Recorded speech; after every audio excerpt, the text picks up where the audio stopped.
Fala galera, beleza? Seja muito bem-vindo ao Set Point Podcast, o canal que fala de voleibol, liderança, construção e gestão de times e muito mais. Meu nome é César Feijão Benatti e eu tô aqui com meu brother Peter Bristotti. Tudo bem, irmão? Fala Feijão, fala galera. 2025 com um caderno novo, caderno e caneta na mão. Bora falar de voleibol e muito mais. É isso aí, e a gente vai começar 2025 da melhor maneira possível, porque nós temos aqui um cara que está revolucionando, eu diria, revolucionando o voleibol de base do Brasil através da sua escola que a gente vai falar. Então, sem mais delongas, seja muito bem-vindo, meu irmão Fábio Durigatti. Fabião, muito obrigado pela oportunidade de estar aqui com a gente. Vai ser sensacional esse papo, com certeza. Feijão, parceiro, Peter, pô, prazerzaço falar com vocês. Eu tô lisonjeado com esse convite, com a possibilidade de a gente conversar sobre voleibol, falar sobre vôlei no Brasil, vôlei no mundo, vôlei de base, né? Então, para mim, eu sou fã de vocês, né? Feijão é meu parceiro há tanto tempo, Peter, estou conhecendo há algum tempo agora, mas vocês já são meus mentores, minhas referências, então eu estou lisonjeado, honrado pelo Núcleo Vôlei, pelo Andrezão, que é meu sócio. Então a gente está muito feliz de poder estar aqui agora para falar do Núcleo Vôlei, para falar de vida, para falar do voleibol. Então, é, um prazerzaço. Obrigado pelo convite e vamos começar 2025 com tudo. É isso aí. E, cara, a gente estava falando aqui fora do ar que esse podcast é denso, né? E a gente vai entrar em muitos assuntos aí em relação a voleibol, voleibol de base e a núcleo vôlei, claro, que vai ser um dos nossos tópicos principais aqui. E toda a galera que faz a escola, você, Andrezão, que é um grande amigo, a Carlinha, que é uma grande amiga nossa também, e os outros professores que fazem essa escola ser tão maravilhosa. Mas antes da gente começar aqui, Fabião, a gente tem que dar o recado no nosso grande parceiro, a Nexus Next, que é a empresa representada pelo Lucas Negrin, lá de Jundiaí, que é onde o Fabião é originário, e a Nuclivole também, e a Nexus Next, que é uma empresa de serviços migratórios para brasileiros que queiram vir para os Estados Unidos. E você sabia, Fabião, que o meu amigo Peter Bristotti aqui, ele é o mestre em, em comunicar quantas maneiras que existem de vir para os Estados Unidos? Peter Bristotti. 187. Aê, 187. A primeira do ano, já veio com tudo. É isso aí. Existem 187 maneiras de você vir para os Estados Unidos, Fábio Durigatti. Então, se você quiser explorar alguma maneira de vir morar, investir, trabalhar aqui nos Estados Unidos, entre em contato com o Lucas Negrin, lá da Nexus Next, através do QR Code que vai ficar aqui na tela o episódio todo, e descubra uma das maneiras de vir aqui. Silêncio, telefone. É isso aí. Então vamos lá. Fabião, você é um cara que tem uma história maravilhosa aí, não só como professor, mas como atleta. Então, você que foi um grande atleta, jogou voleibol profissionalmente, na época da base me dava porrada pra caramba lá, mas conta aí um pouquinho dessa história no voleibol, por favor, pra galera ficar sabendo da onde que você veio. Cara, eu comecei tudo aqui em Jundiaí nas escolas, né? A gente sempre começa na escola, né? No esporte, talvez muito que os alunos gostam muito, mas que é pouquíssimo praticado, principalmente pela dificuldade que o vôlei tem, né? Mas a gente brincava, começou na escola brincando, 6, 7 aninhos, mini voleibol sempre. É, a partir disso, fui tomando gosto, fazia outros esportes também, mas o voleibol eu sempre fazia ou qualquer outro esporte e o voleibol. O voleibol é o único que eu não saía, né? Fiz judô, natação e voleibol. Fiz futebol e voleibol. Então, o voleibol nunca, sempre foi uma paixão da família, né? Através do meu pai, dos meus pais, na verdade, né? E isso está no sangue. Então, eu comecei a gostar muito de voleibol e comecei a fazer as escolinhas aqui mesmo. Tinha na escola que eu estudava, que era o SESI, né? E mini voleibol, a vida inteira de criança, assim, até 10, 11 anos, joguei mini voleibol. A partir disso, começamos a entender que levava um pouco de jeito, né, e tudo mais, e aí começou a ser visto também pelos técnicos que trabalharam comigo, que eu trabalhei, né, e a partir disso, a gente criou dentro de um clube que chamava Esportiva, que infelizmente não existe mais, né, a gente juntou todos esses amigos da escola para jogar nesse clube, né, tinha um técnico também que era que era nosso parceiro, que gostava, que era ex-atleta também. E a gente começou a disputar competições regionais aqui pela região, até que o negócio começou a ficar sério. Com 15 para 16, 15 anos mais ou menos, a gente entrou pela primeira vez na Federação Paulista aqui, né? Por Jundiaí mesmo, time de interior, com todo mundo da escola, ninguém de fora, era toda a galera nossa que gostava muito de voleibol, e a gente entrou pela primeira vez no Campeonato Paulista, infanto na época, se não me engano, infantil, não lembro. E a gente, na época, para você ver a diferença que tem para o que a gente vive hoje, né? Antes a gente tinha um campeonato paulista do interior e o campeonato estadual metropolitano, que era na capital, né? E a gente jogava com o interior, com Araraquara, Americana, Sorocaba, Sorocaba, né? Doves, né? Tinha, É, pô, tinha uns, Objetiva. uns 6, 7 times que a gente jogava com todos eles aqui. Os 2 melhores se classificavam para o metropolitano com os 6 melhores da capital, né? Uhum. E na época, Banespa, Palmeiras, Suzano, Pinheiros. Pinheiros, Hebraica. Pô, era complicado o negócio, né? Cara, e aí, primeiro ano nosso, a gente ficou vice-campeão na nossa. Sorocaba ficou em primeiro e a gente em segundo aqui no interior. A gente passou para o Metropolitano, com 15 anos, né? Acho que era isso. E a partir disso nós começamos a jogar contra os caras lá, né? Jogava infantil e infanto, se eu não me engano, e a gente começou a se destacar. Ganhamos de Pinheiros, ganhamos do Hebraica, ganhamos de outros times. Não ganhamos só dos grandões lá, que era Banespa, Suzano, que era a base de seleção brasileira. E a partir disso, cara, eu também me vi como um possível atleta. Era um sonho que eu tinha, né? A gente não sabe, né? A gente fica meio que no interior e conhece a galera daqui. E aqui eu comecei a me destacar já, né? Quando a gente vai para um nível um pouquinho acima, a gente começa a se provar, né? E eu vi também que eu tinha condições de jogar. Então ganhamos do Olímpicos, né? Que já tinha Olímpicos aqui em É, Campinas. Campinas. E daí começou a chamar um pouquinho de atenção. Os caras no Metropolitano a gente deve ter ficado sexto, quinto ou sexto, alguma coisa assim. E daí eu estava naquela fase de segundo colegial, mais ou menos, que eu me lembro, primeiro para segundo. E eu estava até pensando em dar uma parada, eu não sabia o que eu ia fazer, né? Teve um jogo aqui no ginásio do Bolão, aqui em Jundiaí, acho que você conhece, né, Cezinho? Não sei Grande se o bolão. Peter conhece o Bolão aqui. Opa! Dá eco pra caramba lá. Mas gigante, velho. Você 5 fala mil num canto pessoas. do ginásio, Você tá fala o lá do canto, outro o lado, tá, tiozinho você lá ouve escuta. lá. É. Não tem Muito jeito. legal lá. E daí eu fui assistir o jogo, tinha o Lentes Nestlé aqui, o time feminino, né, que Sim. disputava a Superliga, e eu fui assistir. Nesse mesmo dia eu estava até pensando, não sabia o que ia fazer, né? E não, vamos continuar. Chega o técnico e falou para mim, ó, vamos para o Olímpicos. E eu falei, meu, mas caramba, tinha Maurício, tinha uma galera, tinha Giba, tal. Falei, poxa, que coisa linda, né? Não estava esperando por isso, não esperava mesmo, né? Tava até pensando em ou continuar em Jundiaí ou focar nos meus estudos, né? E de repente deu certo. O cara me chamou, eu fui para lá, para Campinas.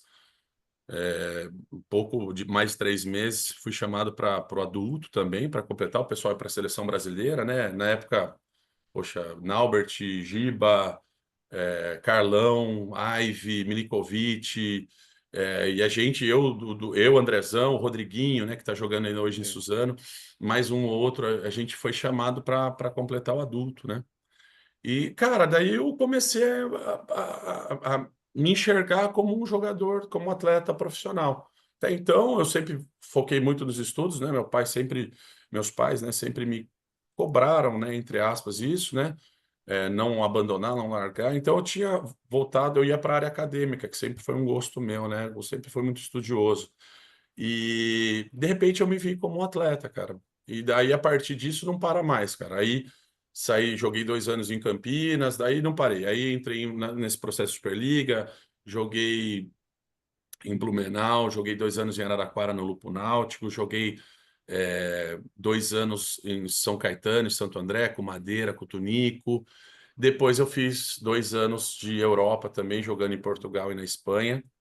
E voltei da Espanha em 2008, lesionado, já com a cabeça voltada, já estava pensando em casar com minha esposa, né? E voltei já minha cabeça para cá, pensando em outras coisas. Então, como atleta, eu fui sempre um atleta mediano, né? Nunca Nunca Fábio fui. Durigatti, Não, Fábio mas é mais ou Durigatti, não menos me é fale isso um aí. negócio desse. Foi Mediano sempre. fui eu, pô. Não, nota 6, tá bom demais aí. Mas assim, me mantive como atleta profissional minha vida inteira jogando aqui no Brasil, né, no nível mais alto. E também fui para a Europa lá, onde fui vice-campeão português e vice-campeão espanhol. E aí optei por voltar minha cabeça Uhum. para estudar e para ser técnico. E aí a gente vai conversando a respeito. Boa. E eu vi o seu podcast que você fez lá com o Ale Oliveira, nosso parceiro Ale Oliveira, lá no Ataque e Defesa, que você contou bastante da sua história como atleta.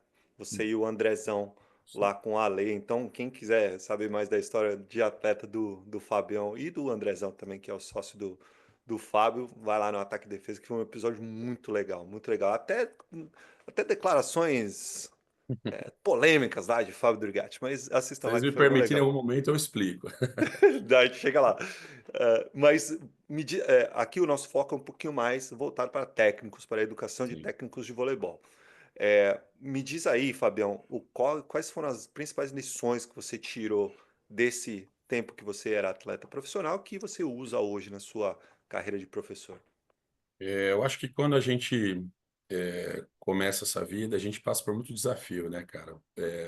Primeiro, sair de casa, né? Porque em algum momento, Jundiaí, apesar de ter uma ótima estrutura e tudo mais, ele fica pequeno perto do que a gente pode Uhum, chegar, né? Então era São Paulo, era Campinas, eram as cidades aqui mais que viviam um voleibol de alto rendimento, né? A uhum, partir disso, né, você quebra um vínculo, um laço, né, assim, familiar, né, de estar todo dia lá com a mãe, com o papai, com seus irmãos, numa zona de conforto que a gente sempre busca essa zona de conforto, né? E quando você quebra esse vínculo, normalmente você tem um pouquinho de dificuldade, né? E eu tive, cara, bastante dificuldade nessa parte, tive até em alguns momentos depressão, né? Passei porque passa por isso. A gente não sabe por ser muito jovem, até tem receio, tinha receio, né, de até expor muito isso, né, e muito tempo sozinho, né. Eu acho que o que a gente mais desenvolve nessa parte aí, Cezinha, por não ter Cezinha e Peter, eu acho que é coragem, cara. Ser corajoso de mesmo vivendo momentos de vulnerabilidade extremos até, né. Extremos eu digo como atletas, tá? Por favor, para a gente uhum, também não. claro. Nunca passamos dificuldade desse jeito, mas vulnerável como atleta, como pessoa, de você entender, poxa, se é isso mesmo, ter dificuldade para fazer. Acho que coragem, resiliência e muito aprendizado, né? A gente vai desenvolvendo autoconhecimento, normalmente quando a gente passa por situações complexas na nossa vida, né? Então, eu Uhum. acho que eu fui me conhecendo melhor, fui buscando referências, buscando ajuda. Mas eu acho que se eu pudesse definir numa palavra aí as lições, acho que o que eu mais tive nesses momentos de vulnerabilidade foi coragem de continuar, de manter, de seguir meu sonho, de não abandonar. No final das contas, por N motivos, você tem um milhão de razões para abandonar uma coisa que você e eu fui firme. E isso ajudou a me moldar como homem, como pai que sou hoje, como marido, como professor, como técnico. Então, eu acho que essa coragem, aí, mesmo vivendo inseguranças e vulnerabilidades, eu acho que acho que uma palavra que definiria dessa grande lição que eu aprendi foi ser corajoso. Maravilhoso. Muito bom mesmo.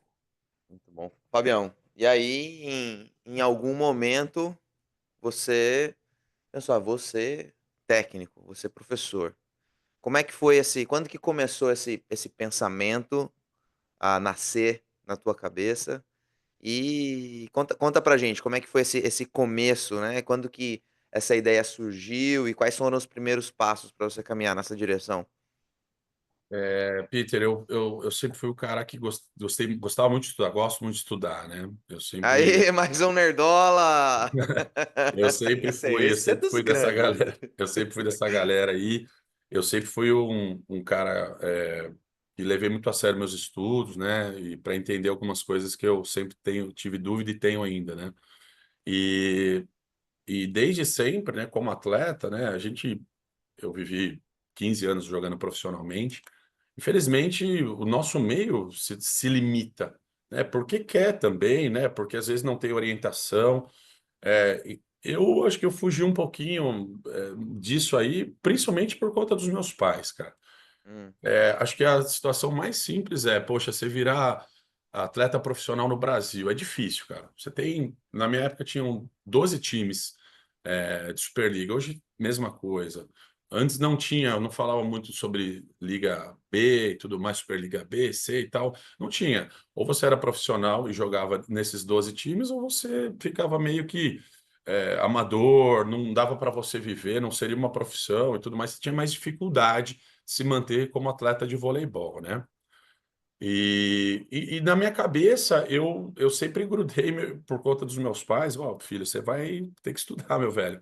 Você tem que ir para cima, não, nada vai cair do céu para você, não. Né? Como eu disse, eu sempre tive consciência de que eu era um atleta, apesar de jogar nesses campeonatos por 15 anos, no melhor nível aqui no Brasil, eu tinha consciência de até onde eu poderia ir. E eu gostaria de ter a possibilidade de, quando eu quisesse parar, eu pararia por mim. Não que alguém viesse, ô meu jovem, você já deu para você, seu prazo de hum, validade venceu. Então, o que que eu fiz nessa parte? Eu fui estudar. Então, eu levei o curso de educação física junto com o de atleta, né? É, acho que vocês lembram aí, 20 e poucos anos atrás, aí como funcionava a Superliga. A gente tinha jogos de quinta e sábado, né? Então, eu fazia faculdade de segunda a quarta-feira, e eu demorei 8 anos para eu me formar, né? E por conta disso, quinta-feira a gente viajava para algum canto, Floripa, jogava contra o CIMED Unisul, voltava domingão. A gente ia jogar em São Paulo, era dupla, era tipo Banespa e Suzano. A gente ia para lá, jogava, não sei o quê. Então a gente tinha, eu consegui estudar por bastante tempo, por isso que eu fiquei 8 anos, né, de segunda até quarta-feira.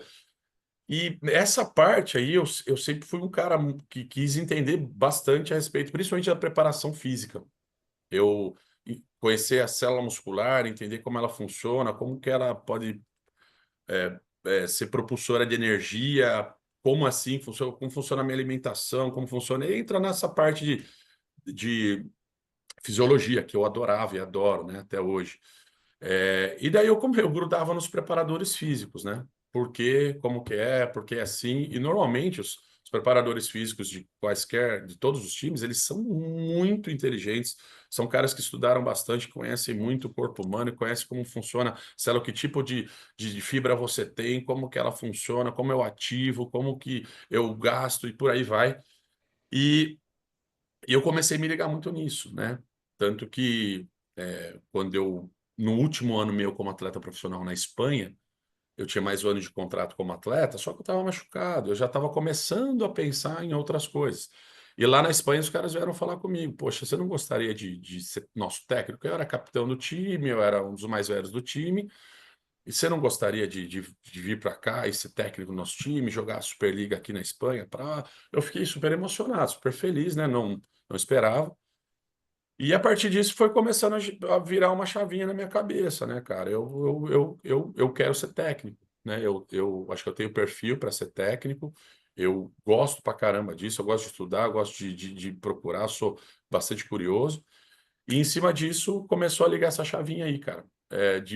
Nesse ano, foi 2008, eu voltei para o Brasil, teve aquela crise econômica mundial, né, que abalou bem as estruturas, a gente perdeu o patrocínio, resolvi parar com 29 anos, era jovem, estava muito bem ainda, mas a partir disso me voltei para o outro lado. Eu quero ser acadêmico, eu quero ser estudioso. Eu vou estudar para ser técnico, eu vou fazer especializações e por aí eu comecei a trilhar meu caminho na parte de técnico, só que pensando principalmente em rendimento, né? Depois a gente vai conversar como que foi a história de ir para a base, né? Eu sempre pensei no rendimento. cara, uma coisa que me chama muita atenção é você disse que 20 anos atrás, como que sempre foi difícil você ser atleta profissional no Brasil e fazer qualquer outra coisa junto. É possível que você tenha alguma outra atividade enquanto você é atleta profissional? Acho que muito mais por conta da carga de viagens do que em si do dia a dia, que por sinal também é difícil, né, uma carga de trabalho pesada. Mas veja, eu queria só deixar claro para quem assiste o podcast, quem nos ouve, que se o Fábio há 20 anos conseguiu, demorou, mas ele conseguiu, você conseguiu estudar e trabalhar ao mesmo tempo, né? A tua carreira como atleta era teu trabalho, teu ganha-pão, como você pagava as tuas contas. Mas hoje existem muitas outras possibilidades para os atletas que querem estudar. Nós conhecemos técnicos que sempre falam que existem atletas nas suas equipes hoje que fazem curso superior e estudam. Então, eu como alguém que defende muito essa questão do estudo, se você é atleta profissional que está nos ouvindo hoje, ou você que é jovem e pensa em se tornar atleta profissional, por favor, não deixe de estudar. Se o Fábio conseguiu há 20 anos e tem gente que conseguiu ainda antes de você, a gente não tem desculpa para largar os estudos hoje. O Não próprio existe. Felipe Ferraz, né, com que a gente conversou no um Sim. dos últimos episódios de 2024, ele também deu essa mesma declaração, E que que, ele aliás, fez a tem muita. faculdade. Exato, e tem muita gente que não sabe que o Felipe é professor de educação física. Uhum. Que o Felipe é formado em Exatamente. educação É. física e ele tem O todas as Diogo foi um outro credenciais. desse, né? É, exatamente. Então, essa é uma questão só que ficou muito claro assim na minha cabeça. Você precisa estudar. Independente de você é atleta, precisa Uhum. estudar, galera. E eu queria fazer uma outra pergunta, então, agora, Fabião. Você passando por esse mundo do esporte profissional, tanto no Brasil quanto na Europa, e aí você decide se tornar técnico. E a gente, no começo de carreira, a gente começa a prestar atenção naqueles técnicos. Olha, eu gostei disso que esse técnico faz, eu não gostei disso que esse técnico faz, eu vou fazer diferente. Quem foram as suas referências profissionais no começo da sua carreira? Eu acho que na base, é, eu tive o Adilson, né, lá em Campinas, que é o Chupa, né? Não sei, acho que vocês conhecem. Trabalhei com chupa. Trabalhei com ele, ele é bem excêntrico, né? Acho que a galera conhece ele, é bem excêntrico, mas assim, em termos técnicos, eu vou falar para vocês que eu vi poucos dentro da quadra, com a parte dele em relação à parte técnica, desenvolvimento do time, distribuição tática, acertos com equipes de base, né? Foi um dos caras que mais foram minhas referências, mais foi minha referência para jogando para o que eu faço hoje, o que eu venho fazendo, desempenhando hoje, né? Foi um dos caras que contribuíram bastante para o que eu me tornei hoje, né? E porque é bem complexo a gente falar de base aqui, a gente tem pouquíssimas referências, infelizmente, né? Pelo menos que são mostradas para a gente, que aparecem, o que a gente conhece. E ele foi um dos caras que até hoje é uma grande referência para mim em relação a tipos de trabalho, de treinos, como ele desenvolvia com a técnica. O atleta chegava bem cru, com muitas dificuldades, 2 metros, 1,80 m, e ele conseguia, com o tipo de trabalho dele, que já era um método bem mais global do que analítico na época, e não era comum, né? A gente sabe disso, né? Até hoje não é, né? Sem dúvida. E ele já tinha uma percepção de trabalho bem mais global, colocando várias situações juntos para formar o jogo, né? Então não fazia menos treinos específicos e mais treinos utilizando todos os fundamentos ao mesmo tempo, né? Então a gente foi um cara que é uma grande referência de trabalho de base para mim. Os outros, acho que eu vou chover um pouquinho no molhado aqui, cara, mas o Bernardo, o Rubinho e o Francoviac são três caras para mim que eu convivi, tive a oportunidade de conviver bem de perto com o Rubinho, né? Fiquei 2 anos como voluntário, né? Depois que eu parei de jogar, eu conhecia toda essa galera aí, né? E ele estava em São Bernardo. E eu passei, poxa, posso acompanhar os treinos, posso ir ver nas minhas férias, em julho, e nas férias de professor, né, que é julho e o final do ano, eu posso acompanhar, eu posso ficar aqui. Eu falei, poxa, lógico, né? Fiquei com eles 2 anos lá, cara, nos meus intervalos, em todos os momentos feriado, em todos os momentos que eu podia, eu ia para lá, pegava meu carro e ia para lá. E até o momento que ele me pegou, falou, vem cá que você vai ajudar no treino. e comecei, virei braço e comecei a dar porrada na galera lá, e me chamava para participar das preleções, de marcações, de vídeos. Cara, eu fui me abastecendo, um negócio me inflamou dentro de mim, assim, que eu tava alucinado, né? Eu tava me preparando para ser técnico, né? E de repente eu tive a oportunidade de ficar com o Rubinho de perto, né?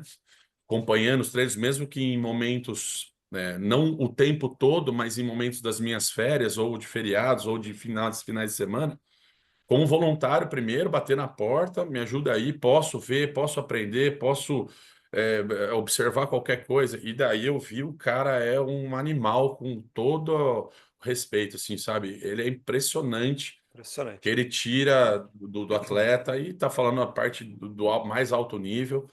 O Bernardo, acho que de todos aqui, né? Acredito eu, né? Seja uma grande referência.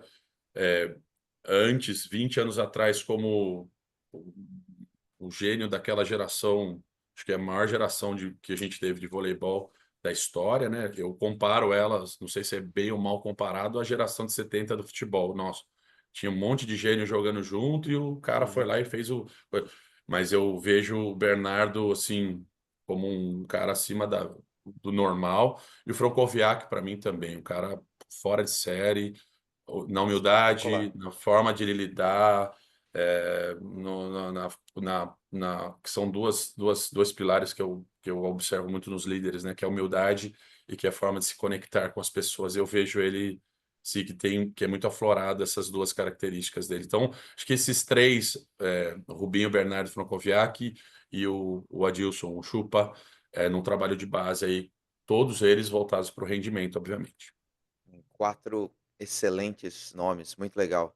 E aí depois, bom, a gente tem que começar a botar a mão na massa, né. Ficou muito legal que você falou que o Rubinho abriu a porta para você aprender, como é que é importante para a gente ter esses profissionais. E existem muitos deles, e muitos deles já vieram aqui conversar com a gente, que Acompanhei. deixaram as portas abertas. Então você que está nos ouvindo, vou falar de novo para quem está nos ouvindo, nos assistindo. Se você quiser aprender, tem que estar o Gui Novaes falou isso pra gente, né, se você quiser ser tão bom quanto os melhores, você tem que estar perto dos melhores.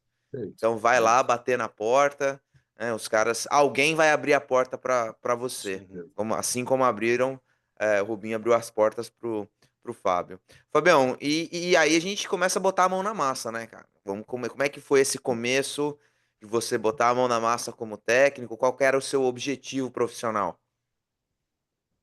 Depois disso, eu emendei duas especializações seguidas, né? Eu repito, eu estava salivando, eu estava me envolvendo tanto nessa parte com o Rubinho, né? De treino, de periodização, de trabalho, tudo voltado para a quadra. E eu falei, eu preciso ser um cara mais completo, eu preciso entender como realmente funciona o corpo, né? Como a gente começa a conhecer a célula muscular. Daí eu emendei duas pós-graduações, duas especializações seguidas, todas elas voltadas para treinamento. Então eu queria conhecer a fundo a célula muscular, como que ela funcionava, como que ela fazia de corpo para corpo, individualidade biológica, como que eu conseguiria tirar o melhor de posição para posição. Eu comecei a entrar meio nessa parada, fiquei 4 anos estudando isso aí junto com a carreira de técnico. Então, eu estava tentando unir essa parte técnica e toda a periodização relacionada à quadra, tipo de treino e tudo mais, e eu fui para outro lado também para entender sobre o corpo humano, sobre fisiologia do exercício, sobre todas as valências que eu considerava importante em relação a ser um técnico de alto nível. Eu estava me preparando para ser um técnico de alto nível. Minha projeção, que era minha, não falava para ninguém, é que em 5 anos eu seria técnico da seleção brasileira de base. Era a minha meta quando eu comecei, eu estava alucinado, estava trabalhando aqui em Jundiaí com rendimento também. Peguei as equipes aqui para disputar jogos regionais, jogos abertos, e a partir disso eu falei, eu vou colocar na minha cabeça que eu vou bater de porta em porta e eu vou buscar uma vaga em algum lugar e que seja para braço, para participar, mas eu quero entrar e quero mostrar meu trabalho, né? E comecei dessa parte aí, estudando e aplicando para minha equipe aqui. Então, eu dava treinos de alto nível, né? As coisas que eu acompanhava, adaptados à minha realidade, obviamente, né? Tanto parte física quanto parte técnica e tática. E a partir disso eu comecei a entender um pouquinho mais sobre onde eu gostaria de chegar. Eu estava 100% envolvido nisso, 100%. Não era pai ainda, ia casar, né? Tava com o casamento marcado e então era para onde eu queria correr. Mas daí o mundo dá voltas, o Papai do Céu lá falou: calma aí, vamos repensar algumas coisas. A gente vai conversar aqui mais a seguir. Legal, legal. E aí, você tinha esse plano na cabeça, e como é que surgiu essa oportunidade de trabalhar com as crianças na iniciação esportiva? Como é que isso você que foi É, atrás, alguém fez essa proposta para você, como é que surgiu isso? eu não tinha ideia, né, Peter, de trabalhar com base, eu estava focado em rendimento, Uhum, eu me enxergava como ser a sequência da minha vida, estava me preparando muito para isso, né? E, mas é aquilo que eu falei, na verdade é uma oportunidade que apareceu, né, de uma outra escola aqui em Jundiaí, me chamar para conversar, e falar: ó, a gente trabalha com crianças aqui, é, de 6 até ensino médio, o que que você acha, o que que você pensa? Eu falei: gente, eu não estava contando com isso, né? E na verdade, aí, um paralelo a isso, com a minha esposa, a gente já estava começando a pensar em filhos e tudo mais. Eu falei: cara, vou continuar seguindo um sonho que eu alimentei, né? De estudo, de dedicação, de devoção. Só que eu vivi minha vida inteira pulando. Fico 2 anos em Campinas, fico 2 anos em Araraquara, fico 2 anos em Blumenau, fico 2 anos na Europa, eu sentia por mim e pela minha esposa que eu já talvez não aguentasse mais isso e isso fosse um impeditivo. Então, na verdade, eu creio que isso foi uma grande bênção na minha vida, cara, que aconteceu, de essa oportunidade aparecer para que eu fosse coordenador dessa escola aqui em Jundiaí e virasse 100% meu foco para a base, né? Então, comecei a viver um mundo que eu não vivia, que eu não conhecia, tinha esse conhecimento apenas como professor, como educador que sou, né? Trabalho em escola até hoje. Há 15 anos sou educador físico, trabalho no colégio aqui em Jundiaí. O trabalho de base era a minha educação física escolar, né? Conhecia a criança, conhecia a cabeça da criança, só que não voltada para o voleibol, não voltada para o esporte. Daí eu mudei minha vida e o que que eu fui fazer? Fui estudar o cérebro da criança. Fui para cima estudar o cérebro da criança. Então, foi isso que eu comecei. Comecei a estudar neuromotricidade para entender como funcionava o cérebro da criança, a partir de que momento eu conseguia aplicar as coisas, eu conseguia talvez especializar ou não, ou esperar mais um pouco. Então, foi esse processo aí. E só para deixar claro, não era uma escola de vôlei, era uma escola. Não, era uma escola de vôlei. Eu Era uma escola de trabalhava numa vôlei. Ah, escola beleza. e depois eu Ah, fui sim. chamado para ir para uma escola de vôlei aqui, para Legal, trabalhar com legal. crianças de 6 a 17 anos. E aí dormiu abraçado com o Piaget, Vygotsky, por um cem tempo, por né? cento. Aí meti a cabeça, estudei, aí voltei a minha cabeça para o estudo, voltando para a parte de É, neuromotricidade. é a santíssima trindade, o Vygotsky, o Piaget e Galahu, Perfeito. de quem É isso. É isso legal, mesmo. muito bom. Cara, aí em certo momento, Fabião, nasceu a Núcleo Vôlei, que é a sua escola que hoje domina aí. Para mim, eu já vou deixar isso bem claro aqui para todo mundo que nos assiste e nos ouve, e eu falo isso na minha rede social lá há muitos anos, que a Núcleo Vôlei é a melhor escola de voleibol do país, do Brasil. E se você for procurar no mundo aí, olha, eu não, eu arrisco a dizer que é uma das melhores do mundo, porque eu acompanho esse processo desde o começo. Mas conta pra gente aí, como é que foi esse começo? Da onde surgiu essa ideia? Como que vocês tiveram essa coragem, né? Você citou a coragem lá no começo da nossa conversa. Como é que vocês tiveram a coragem de realmente dar esse start? Conta aí pra gente como é que foi esse começo. Primeiro, obrigado, viu, meu irmão? Você é meu parceiro há tanto tempo. Você foi o meu maior mentor no início do Núcleo Vôlei, né? A gente fazia reuniões Muita semanais. honra, O Peter muita honra. sabe, mas eu e Eu o Andrezão, a gente sei, fazia eu sei. reuniões semanais com o César, né? Ele foi o principal mentor e encorajador também do Núcleo Vôlei. Então, agradeço as palavras aí. e espero que a gente realmente chegue. É o objetivo nosso, ser a referência Uhum. no Brasil, né? A gente vai trabalhar para que isso aconteça. É, Cezinha, foi um momento de coragem de mudança, cara. Aquela quebra aí que você vai para o carro, troca de carro e na nossa cabeça a gente tinha muita vontade de fazer acontecer, eu e o Andrezão e o Vitor, né, que é o meu professor, está Uhum. comigo desde o Desde começo. o começo. E aí, muita coragem. A gente recebeu um convite de uma escola, né, que já me conhecia, já conhecia o André. Falou: Ó, gostaria de fazer aqui a sua escola, aqui dentro da minha escola.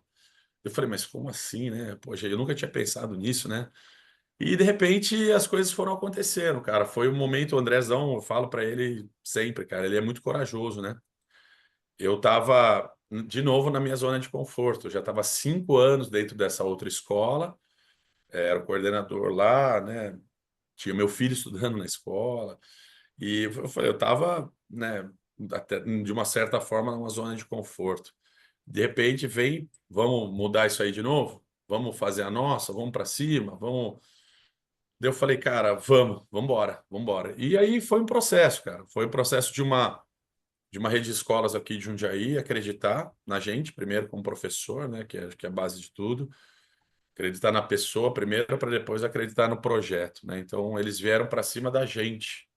Poxa, vamos, a gente gosta de vocês, vocês são atenciosos com os nossos filhos, vocês são ótimos professores, vocês entregam tudo que a gente pensa de um professor, tal, tal, tal. E aí a gente foi abastecido também por isso, por esse momento. E daí essa escola abriu para nós, né, que é o Colégio Degraus, com a Patrícia, com o Reinaldo, eles abriram essa oportunidade para a gente em duas escolas deles, uma que já estava funcionando e outra que viria a funcionar. Então a gente já começaria, por exemplo, com 2 unidades. Falei, gente do céu, como é que pode? Né? Você muda, você sai de um lugar onde você está para outro lugar e já abre mais uma. Então, realmente foi muito trabalho, muita coragem. Nesse meio tempo aí, pandemia. O Núcleo Vôlei surge exatamente no ano da pandemia. Então, entramos no 5º ano de vida, né? E foi um momento de reflexão, de voltar para a base, replanejar, de entender o que seria o Núcleo Vôlei a partir de março. Começamos em fevereiro e março, metade de março, para tudo, para o Brasil, para o mundo, e a gente tem que se refazer, repensar, entender como funcionava a empresa, que André, eu e Vitor, a gente fazia tudo, né? Gravava, dava aula, batia escanteio, sacava, recepcionava, atacava, a gente fazia tudo. De repente a gente foi nos dado um tempo, infelizmente, com a pandemia, mas para que a gente voltasse a planejar nossa escola e colocasse cada um no seu quadrado, a gente chamasse algum amigo do marketing, alguém contador, outro advogado para ajudar a gente com contratos e a gente começou a estruturar, alicerçar a nossa empresa para que ela trilhasse um caminho dentro de tudo que a gente gostaria que acontecesse.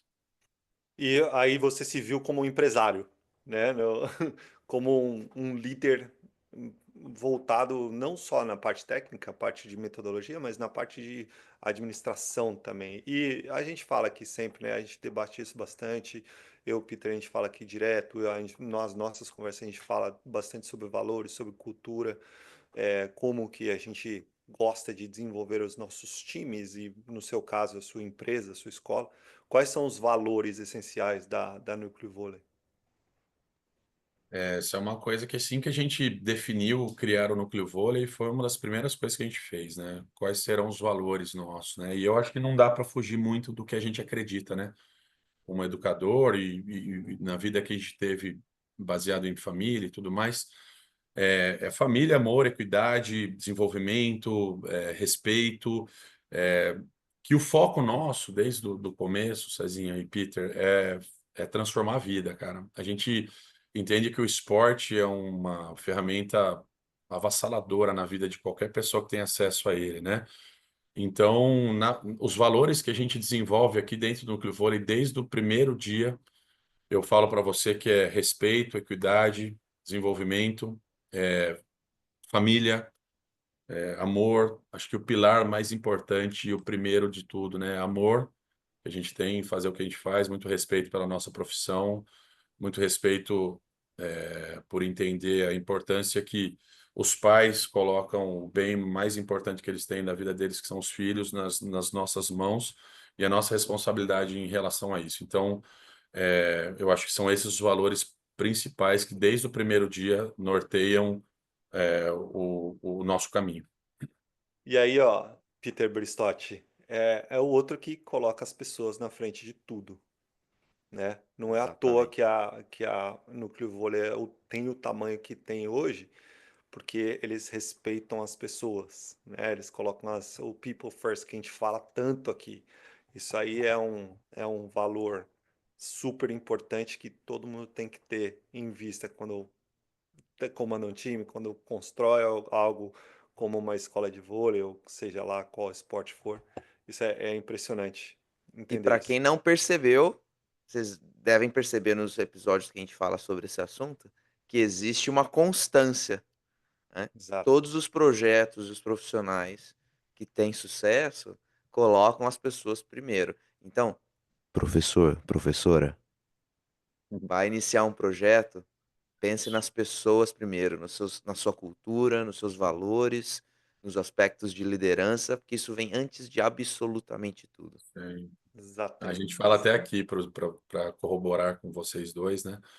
O voleibol talvez seja a quinta prioridade aqui, né? Olha, Então, que legal. talvez seja a quinta prioridade. Eu falo isso para os pais nos nossos torneios, nas mensagens que a gente manda. Talvez o voleibol como uma ferramenta importantíssima, que é o nosso foco aqui, né? Mas com outras coisas, outros valores desenvolvidos aqui que são mais importantes, eu enxergo assim, que o voleibol. O voleibol é uma ferramenta maravilhosa que a gente utiliza para transformar vidas, mas antes disso, com certeza, vem o amor que a gente entrega e as pessoas que trabalham conosco. Isso não tenha dúvida que é assim desde o primeiro dia, é assim que funciona aqui no Núcleo Vôlei. Maravilhoso. Putz, é muito bom. E agora você levantou essa bola do voleibol. A gente tem, obviamente, se vocês. A Núcleo Vôlei é uma escola de voleibol, óbvio. Fala um pouquinho da metodologia, como que vocês desenvolvem e desenvolvem, né, na progressão, né? Eles têm uma baita de uma metodologia de progressão que é muito interessante. Fala aí pra gente, Cara, resumidamente, como é que funciona essa metodologia.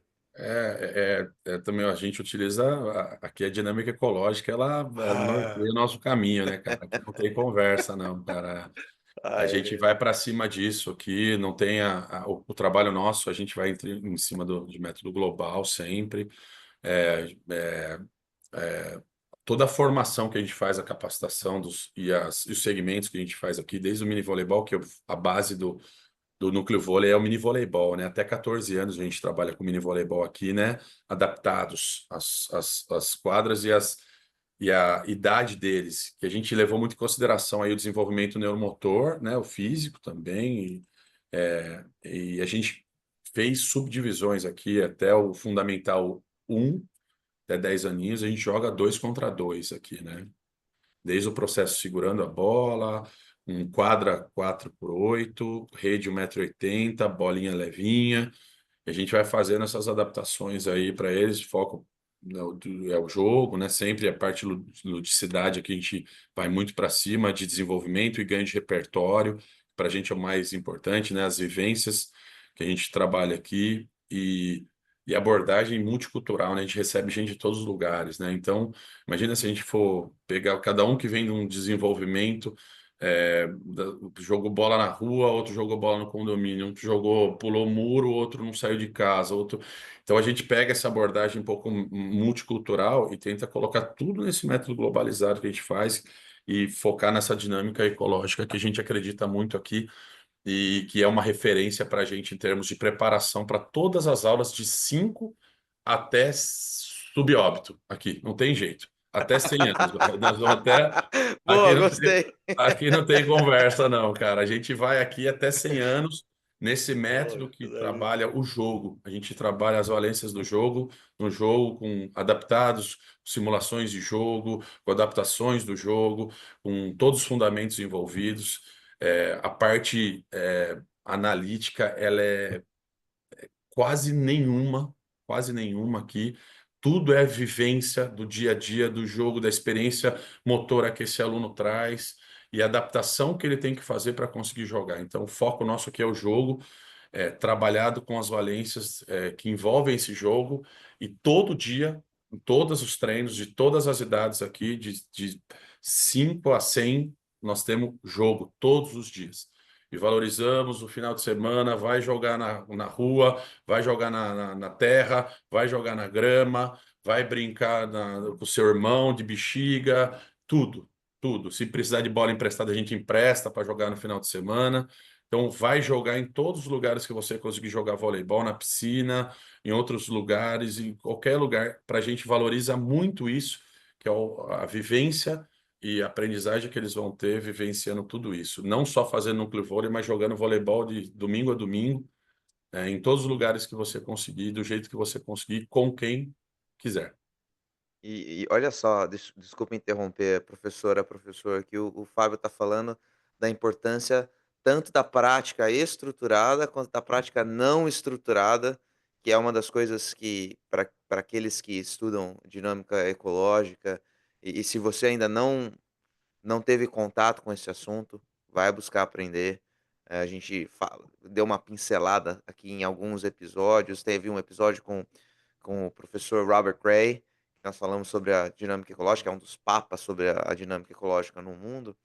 É, como que, pelo menos acho que nós três aqui, quando a gente era, quando nós éramos jovens, eu joguei muito vôlei na rua. Muito, muito, muito Muito, vôlei na rua, na areia. todos os E lugares. como que, pelo menos aqui nos Estados Unidos, existe uma procura muito grande, ó, acho que se não for só isso, é quase que a totalidade de práticas estruturadas. Então, e somente práticas estruturadas. Os espaços para a criança ir jogar com os amigos, passar uma tarde jogando com os amigos, ele é quase inexistente hoje, aqui. E eu acredito que isso seja muito uma constância no mundo todo. Na nossa profissão, a gente, por muito tempo, a educação física, na no desejo de se afirmar como uma área estruturada do conhecimento, a gente tentou protocolarizar tudo, né. Qual é, o passo a passo para que a criança aprenda? Qual que é o passo a passo para que o jovem ou adulto aprenda? Onde começa? Qual que é o meio? Como é que eu vou do passo A para né, do ponto A para o ponto B, para o ponto C, e assim por diante? E a gente acabou por muito tempo, graças a Deus isso está mudando, a gente por muito tempo negligenciou a prática não estruturada. Em outras palavras, o brincar de voleibol, brincar Exato, de jogar vôlei. Eu tive um exato. professor na faculdade é o professor José Júlio Gavião de Almeida, professor de ginástica olímpica, ginástica artística, que dizia que brincar é muito mais sério do que se imagina. Então, as nossas aulas na faculdade, as aulas de ginástica, a gente só brincava. Imagina um bando de adulto brincando de ginástica e no final a conversa era séria. Ele falava assim: "Ó, vocês não perceberam, mas vocês fizeram isso, isso, isso, isso, isso, isso, isso". Eu Sim, sabia. sim, Então a sim. importância de nós e a gente por que a gente nós não profe por que não nós professores trazermos essa prática não estruturada para dentro das nossas aulas? É importante que a gente saiba e que a gente explique para os pais, principalmente daqueles que trabalham com base, que brincar de voleibol é algo que é muito importante. Pode ser que para quem está assistindo uma aula de uma prática não estruturada, que nada está acontecendo ali, mas nós professores e professoras, nós dá Dá um muito trabalho. trabalho você planejar um treino nessa metodologia. E isso que você está falando, Fabião, é algo espetacular. Professor, professora, pai, mãe, deixe o seu filho, estimule o seu aluno a brincar de voleibol e a brincar de outros esportes também, hein. O Fabião foi a Exato. primeira coisa que ele falou lá, a prática, multiesportes. Foi uma criança que praticou muitos esportes quando criança. Mas eu só queria fazer esse parênteses, manda ver. Perfeito. Eu acho que esse é o caminho. É, eu fico pensando, né? Poxa, a gente viveu. Às vezes a gente teve várias referências, né? E tem alguns países ainda que trabalham dessa forma, né? Tipo, talvez Cuba ainda, Rússia, talvez algumas equipes do leste europeu e talvez algumas até daqui também, eles ainda têm essa parte bem analítica, bem segmentada em cima de chaves, desenvolvimento de chaves, né? Que ainda bem que caiu isso por terra, pelo menos para nosso entendimento, né? Do que a gente entende. Que momento que eu vou entender que uma fila vai fazer meu atleta melhorar, né? Eu perder 5 minutos com ele numa fila, ou talvez mais tempo do que seja o necessário, e que cada um faz o que acha legal, né? Que não somos donos da verdade e nem estamos querendo mudar o mundo em relação à forma de pensar, mas é uma forma que a gente pensa e a gente entende de forma não empírica ser o adequado, né? Eu deixar um atleta meu na fila por 3, 4 minutos para ele fazer uma ação e depois voltar a pegar a bola e ficar na fila de novo. Poxa, por isso que a gente entende o método global, a gente trabalhando tudo o tempo todo, ele tocando na bola o tempo todo, maior número de vezes que a gente conseguir dentro de 1 hora e meia, 2 horas. Como que isso aí não vai ser benéfico para o meu aluno, né? Como que isso aí não vai ser legal? Quantas experiências e tomadas de decisões e adaptações ele vai ter durante o momento que ele está fazendo várias ações, e a nossa carga cognitiva aqui, em relação a multifunções, até para criança adaptada, obviamente, a gente trabalha muito a carga cognitiva aqui, porque o vôlei é assim.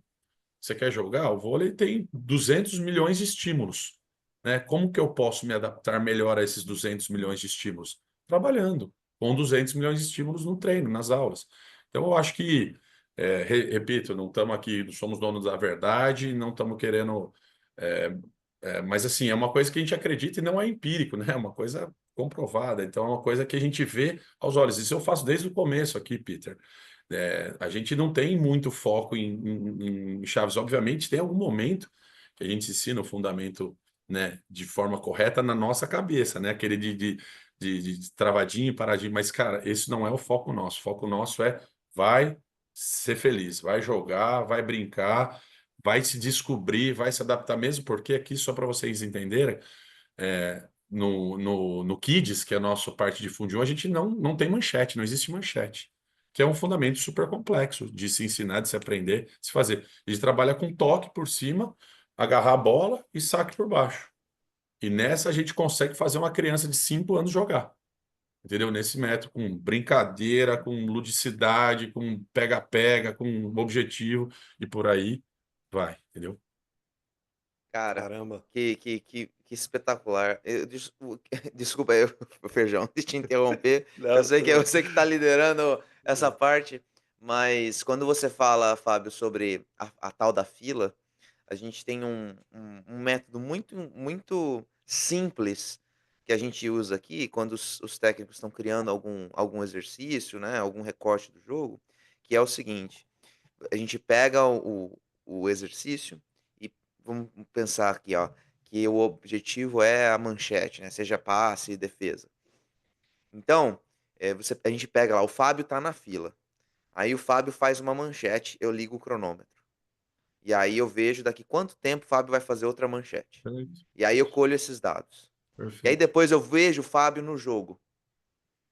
Quanto tempo demora o Fábio fazer uma manchete no jogo? Ou duas manchetes?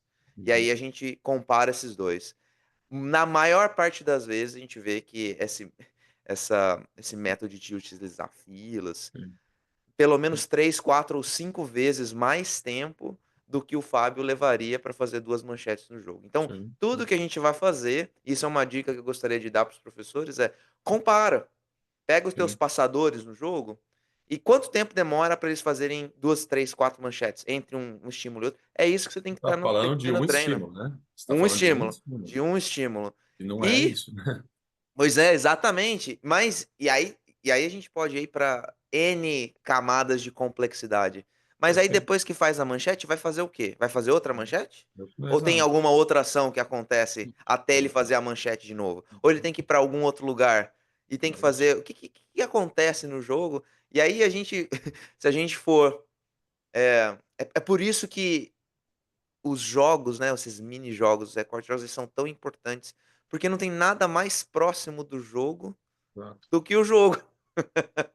Então, isso não estou dizendo que a gente vai chegar todo dia e dar uma bola e joga. Toma aí, vai jogar porque Não, não, isso não. vai te ensinar. Mas como Sim, que nós podemos pensar o nosso treino para ficar o sim, mais próximo possível perfeito, do que ele vai ter no jogo, que é o princípio da especificidade. A gente precisa perfeito. lembrar sempre dos princípios do treinamento esportivo, até, professor, professora, quando a gente está falando de base. Espetacular. Muito bom. Muito bom. E o Perfeito. Fabião citou aqui que a gente não quer mudar a cabeça de ninguém. Cá entre nós, só entre nós três, tá? A gente quer sim. A gente quer sim. Vamos falar também muito Porque sobre a isso. gente Queremos estuda. muito. A gente quer. Já Sabe por estão quê? fazendo, já Vamos estamos falar. fazendo. Vamos falar baixinho aqui, só Uhum. entre nós. A gente quer sim, porque a gente estuda pra cacete. Isso aí, E a isso gente é verdade. sabe, a gente entende isso. Mas tudo Perfeito. bem, vamos deixar pra lá. Uhum. Mas só entre nós, hein? Não conta pra Entre ninguém. nós. Fabião, a gente também fala muito sobre liderança, né? Eu e você, a gente tem longas conversas sobre liderança e eu sou meio suspeito para falar desse tema porque eu leio um pouquinho sobre isso. É, mas diga aí, como que você acha que a liderança, é, a sua liderança pessoal, te ajudou a crescer a escola e estruturar e desenvolver a escola do jeito que ela está sendo feita? E aliado a isso, aonde vocês querem chegar, né? Através dessa linha de pensamento. Cara, acho que a liderança ela vem desde sempre, né? Assim, desde a minha formação como atleta, como filho, como educador, posteriormente, eu acho que ela veio se construindo.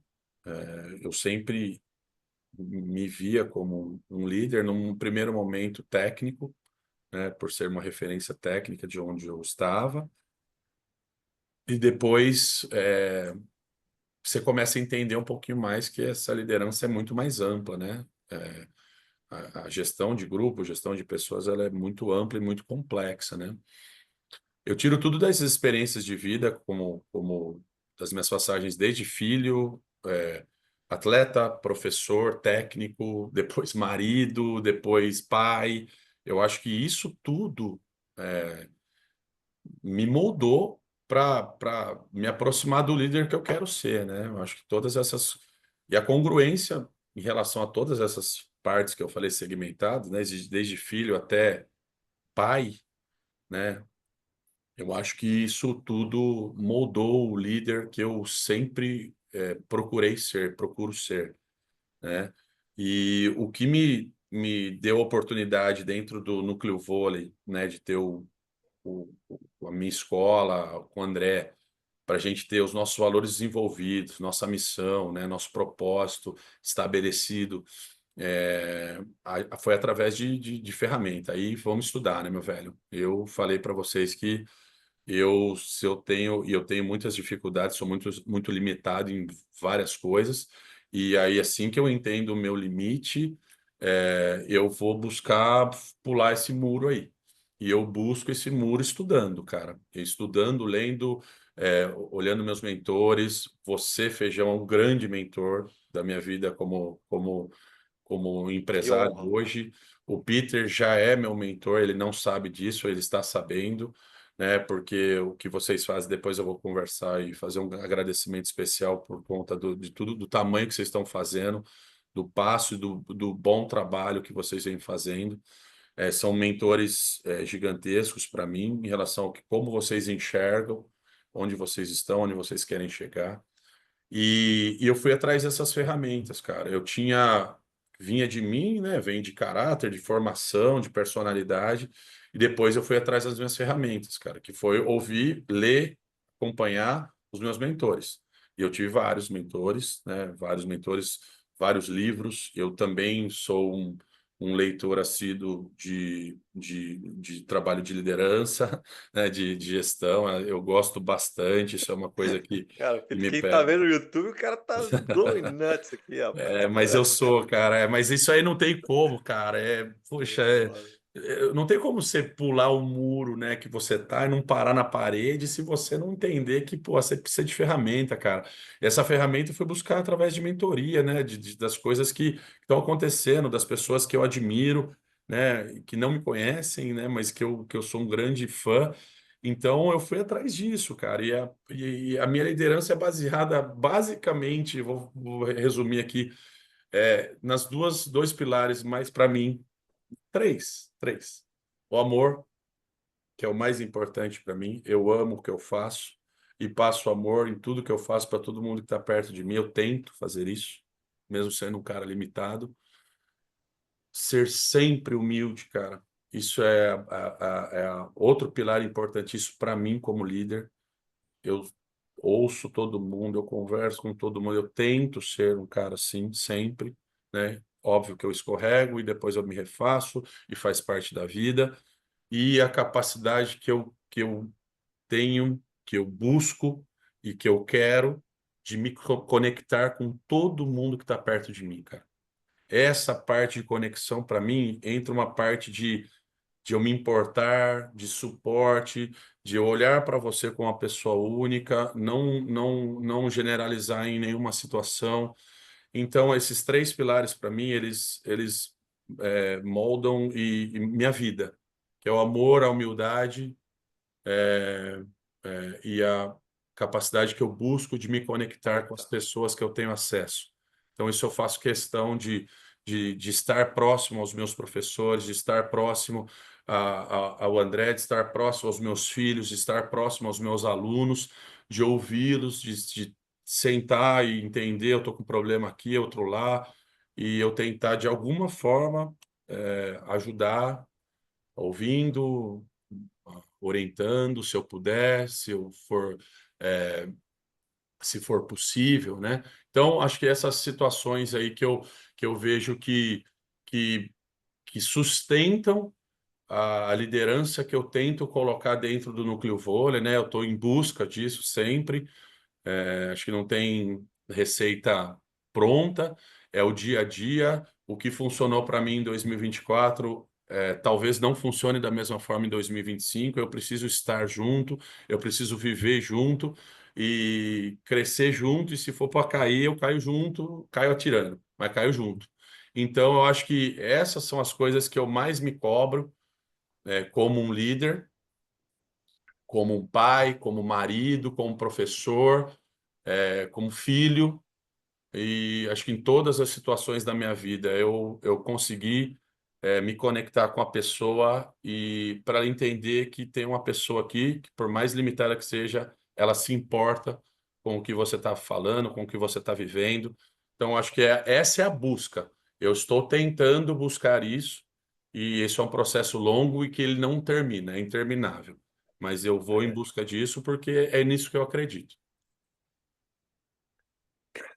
Eu não tenho palavras para comentar Eu, essa fala do Fábio. tem duas pessoas que estão te aplaudindo agora. Uma se chama Maya Angelou e a outra se chama Madre Teresa de Calcutá. Essas duas mulheres fantásticas. Você, eu acho que o Fábio Cacete, tem velho. razão.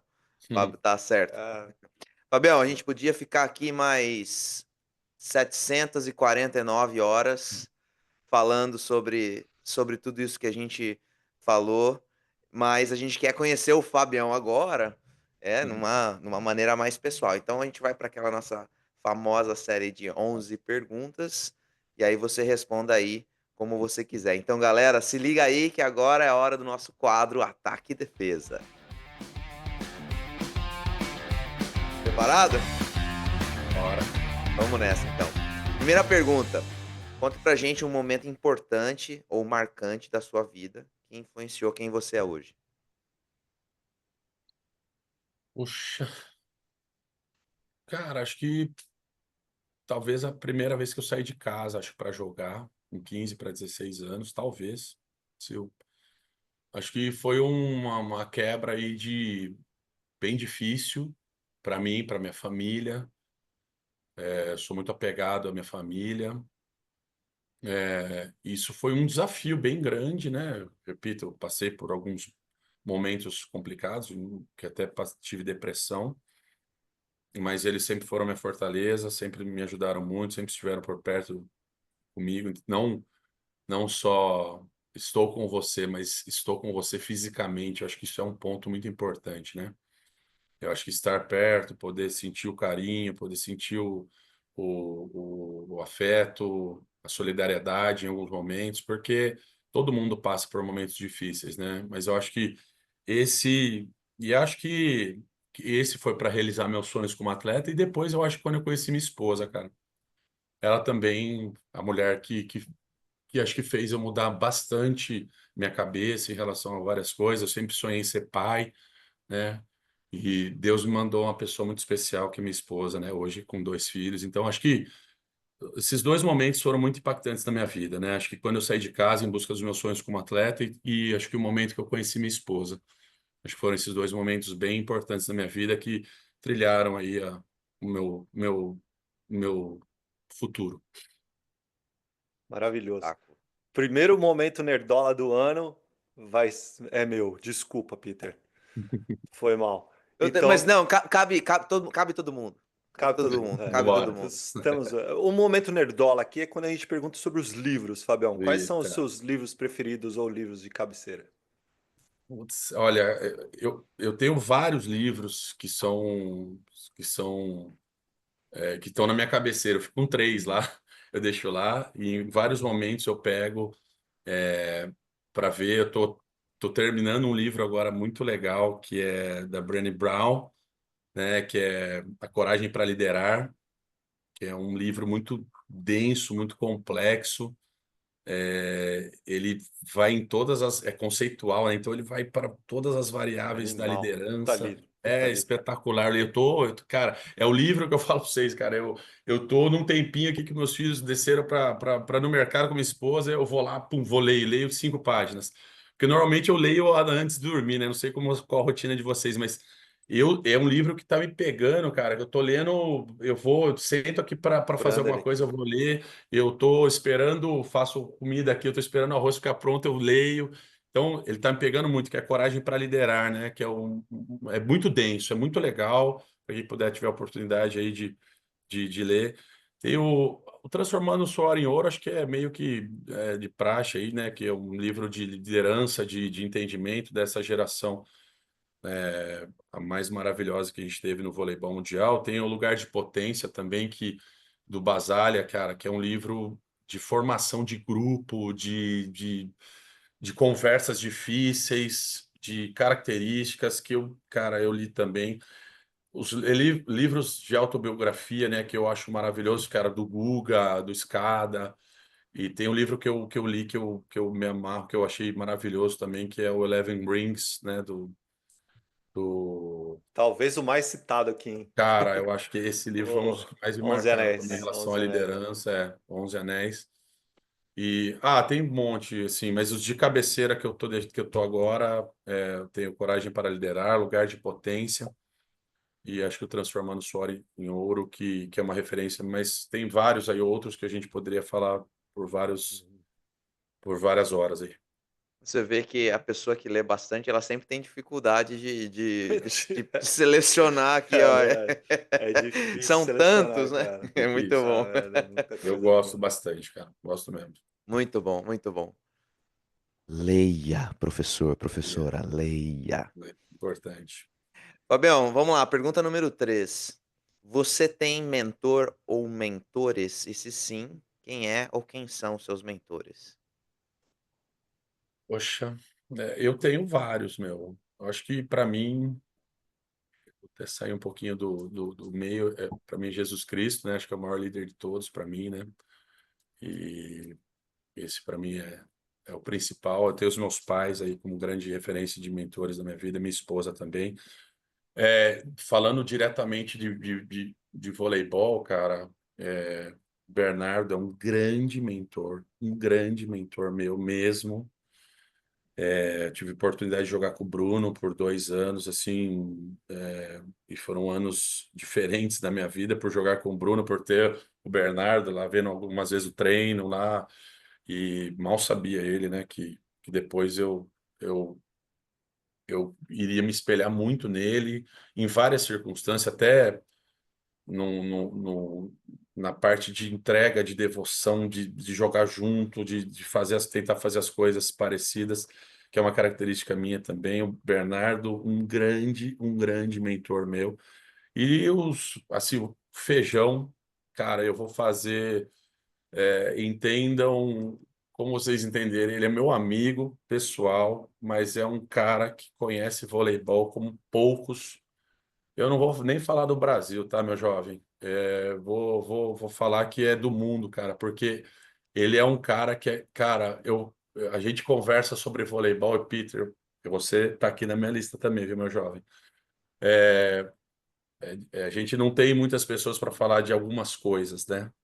Então, essas duas pessoas que eu tenho, que eu não consigo às vezes falar, porque por causa do trabalho, por causa de N razões da vida, eu paro para ouvir vocês dois, tá? Vocês são os responsáveis pela minha academia aqui, cara. Eu ouço, né, o Set Point na minha academia 3, 4 vezes na semana aí, e vocês são mentores mesmo, para mim. O César há mais tempo, que é um cara que é meu parceiro, é um cara conhecedor absurdo de voleibol. E acho que são esses aí, cara. São esses aí que meio que eu quero estar perto de vocês, porque eu quero aprender e eu quero beber dessa água, dessa fonte, porque eu sei que eu estou perto de pessoas que estão fazendo uma coisa muito diferente no Brasil e no mundo. E que honra, que honra. E a recíproca é verdadeiraça, total. A Uau, gente se mentora diretamente aí, eu e você. Muito, muito honrado. Eu que agradeço, velho. não sei nem o que que eu falo aqui agora. Vamos seguir. Não é todo dia que a gente ouve uma dessas. Obrigado. Bom, Obrigado. é Imagina, foda, é até isso. emociona. Foda. Obrigado, irmão. Obrigado mesmo. Fabião, próxima pergunta. Se você pudesse mudar uma coisa no mundo do esporte, o que seria e o que é esporte para você? Outra é uma pergunta difícil, né? Vocês têm muitas perguntas boas, né? Isso A gente faz vai a no gente complexo, pensar. Pax. A gente vai lá no É, fundo. é, é. Cara, eu mudaria o olhar, eu acho que uma das coisas que eu pensaria a respeito seria a mudança do olhar político, é, é, de forma generalizada aí, hein? Aí não estou puxando sardinha para ninguém, não. O olhar político em relação à educação e ao esporte, cara.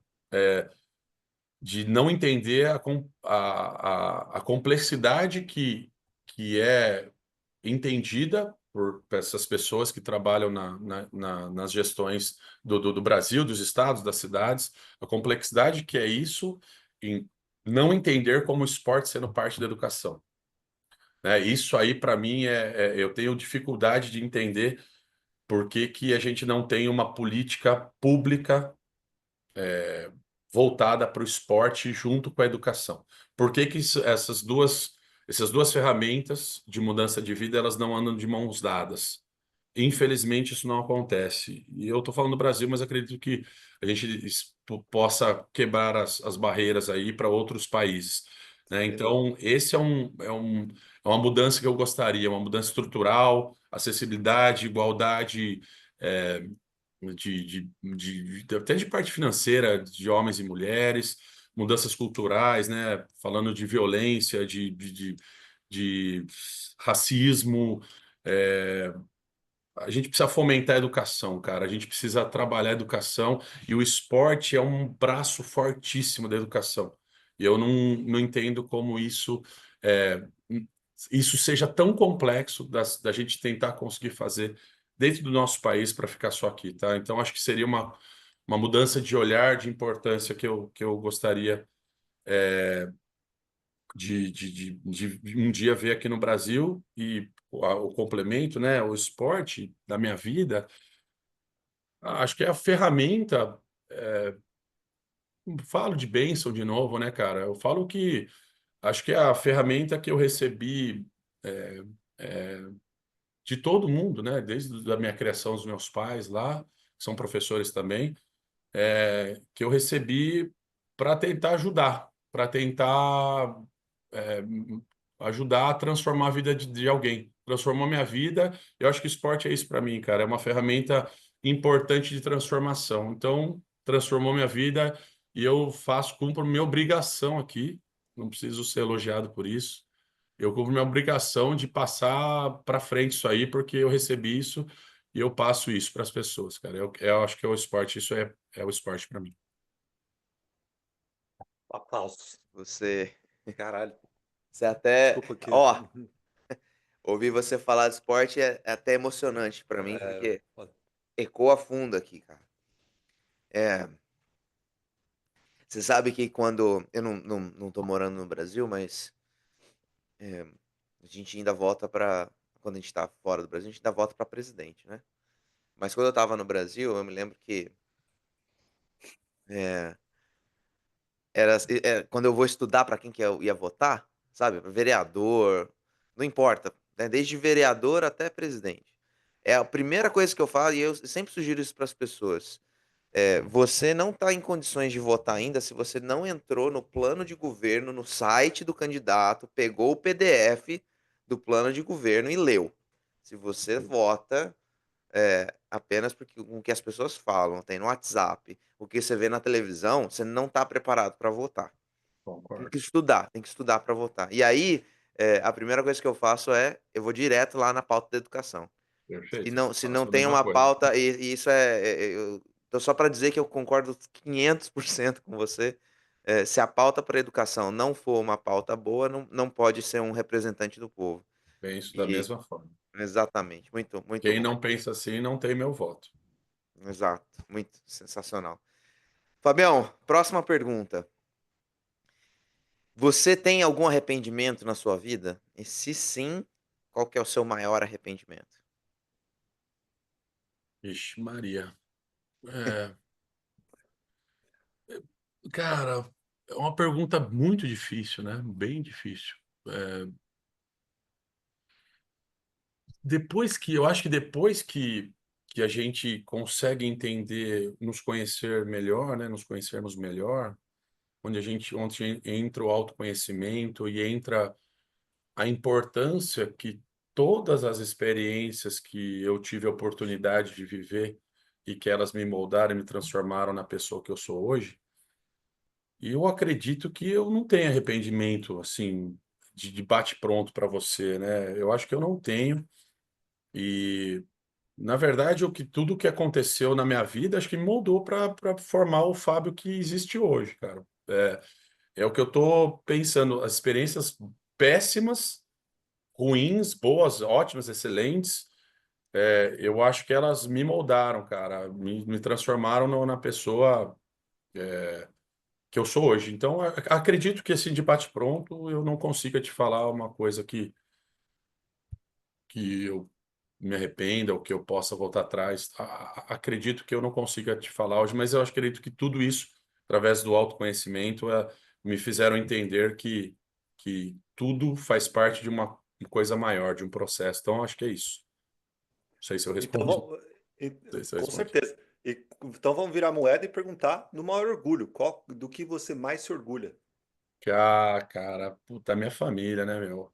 Eu, cara, meu sonho de vida, cara, era ser pai, né? E, poxa, quando Deus me abençoou com os meus dois filhos, puxa, até emocionado aqui, desculpa. E, desculpa. Não precisa pedir Não, desculpa, fica não, mas tranquilo.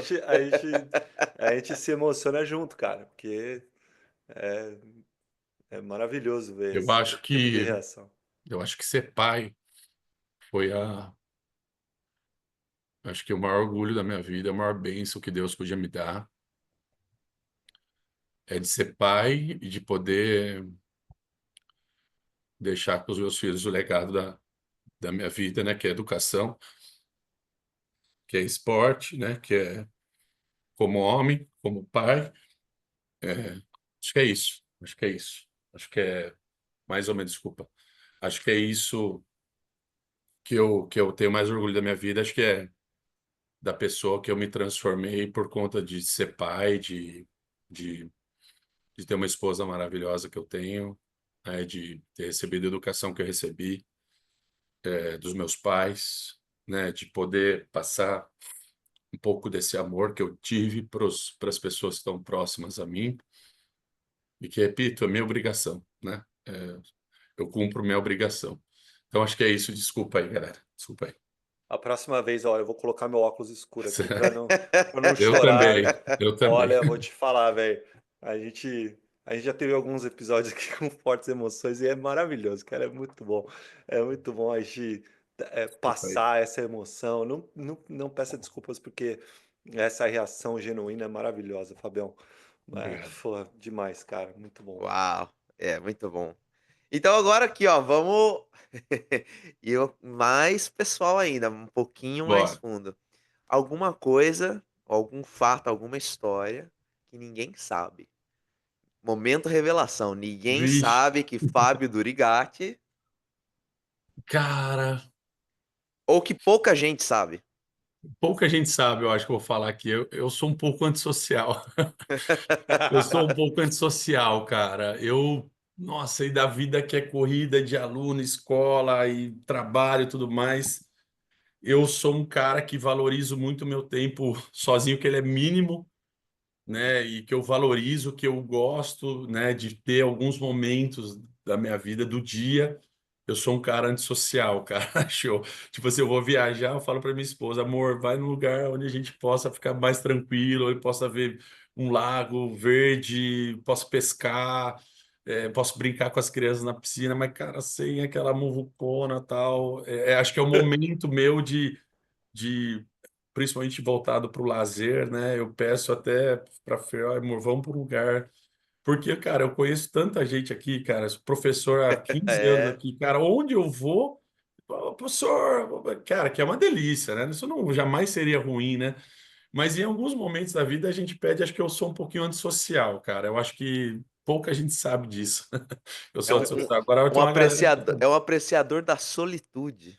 Cara, É, eu é aprecio. Eu tenho importante, é bem importante para pouca, recarregar. graças a Deus, eu tenho bem pouca, mas assim, o tempo que eu tenho, eu gosto de ficar grudado com meus filhos, com minha esposa, ou em alguns momentos com meu livro, lendo, quieto, ouvindo o barulhinho do vento lá fora e tá tudo bem. Boa, boa, boa. Boa, muito bom. Fabião, você já deu algumas pistas aqui, mas para você, família é? Eita, já é tudo, né, cara? Minha essência, acho que minha acho que minha vida, meu caráter desenvolvido foi de muito amor, né, cara? Eu recebi muito amor dos meus pais, cara. Então, minha família é tudo para mim, cara. É tudo. Então, acho que é meu alicerce, é para onde é por eles, né, cara? O que eu faço, o que eu vou fazer, o que eu penso, projetos novos. Minha família tá em primeiro em tudo aqui, cara. Deus e minha família, cara. Entendeu? Daí eu vou buscando as outras situações, mas para mim, família realmente é meu alicerce, meu coração, é tudo. Espetacular, Maravilhoso. espetacular. Fabião, qual a pergunta que você gostaria que te fizessem? Eita! Me fizessem? Quem é melhor, Giba ou Engapé?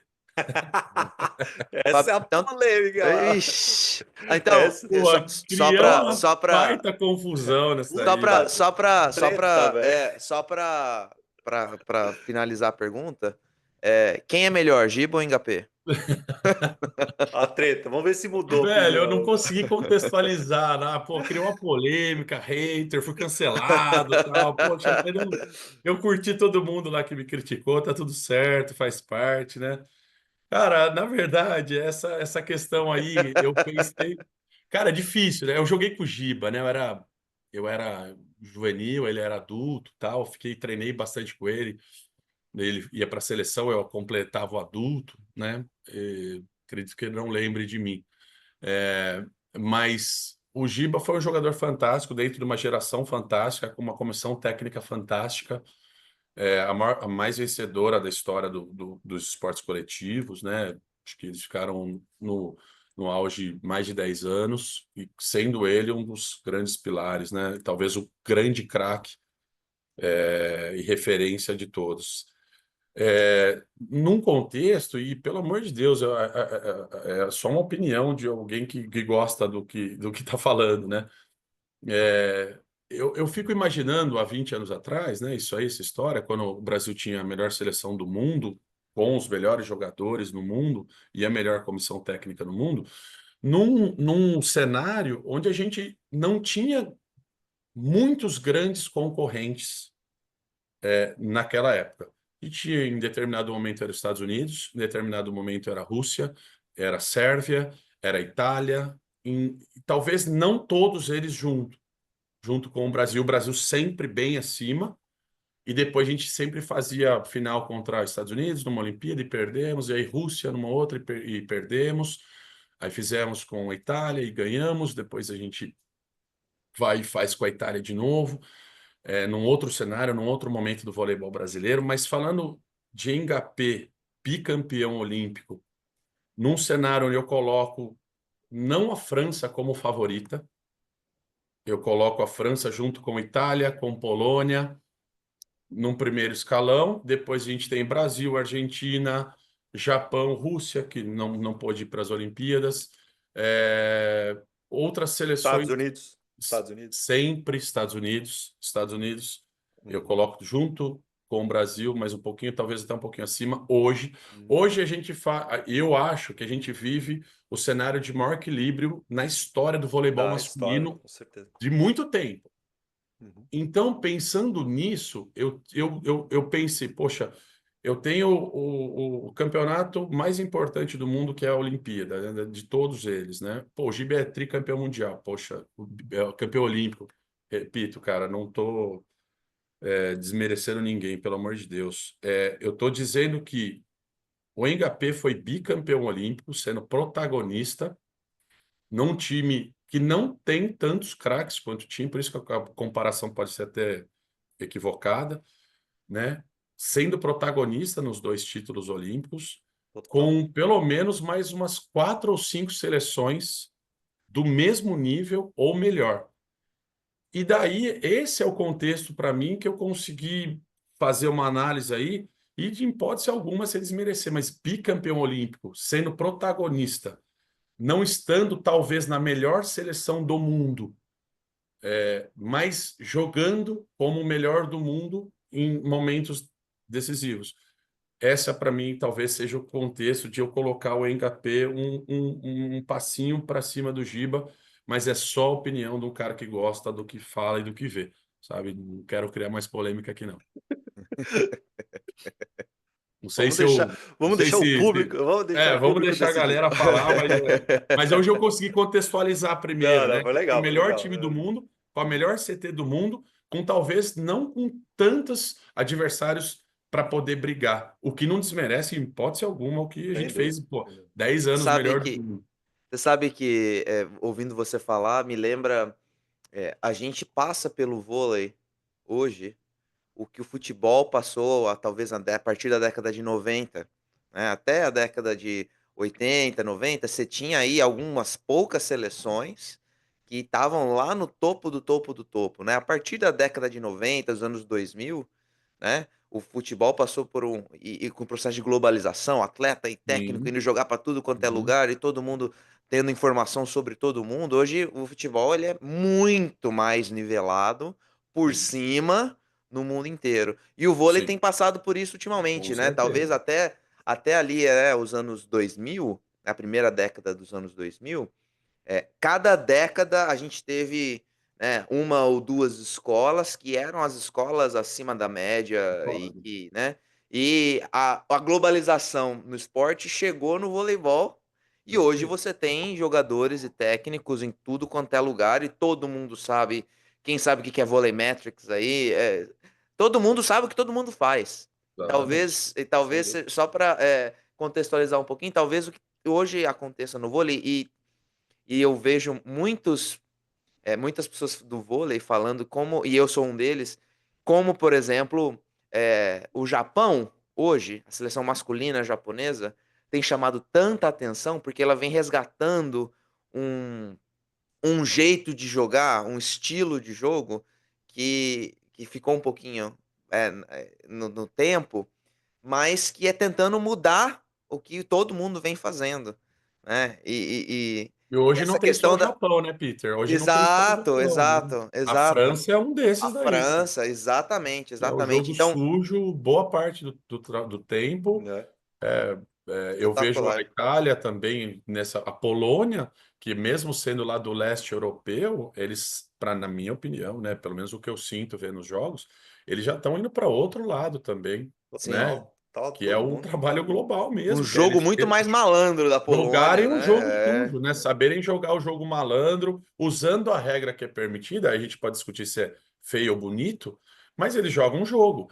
E lá está sendo feito isso já. Então a França eu vejo assim, a Itália eu vejo assim, o Japão eu vejo assim, a Argentina eu vejo assim. O Argentina. Brasil ainda eu vejo no meio do caminho aí entre força e malandragem, utilizando o que está acontecendo.